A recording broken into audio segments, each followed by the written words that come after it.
Ladies and gentlemen, in recognition of his distinguished military leadership, extraordinary courage, and unyielding commitment in safeguarding the sovereignty, territorial integrity,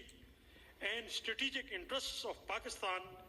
during one of the most critical periods in recent history, on the direction of the Honorable Prime Minister, Mr. Mohammad Shehbaz Sharif, and with the approval of the Federal Cabinet,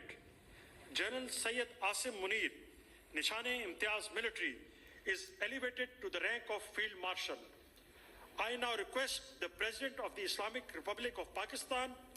and the Prime Minister to kindly proceed with the investiture and confer the baton of Field Marshal upon Field Marshal Syed Asim Munir, Nishan-e-Imtiaz Military Chief of the Army Staff.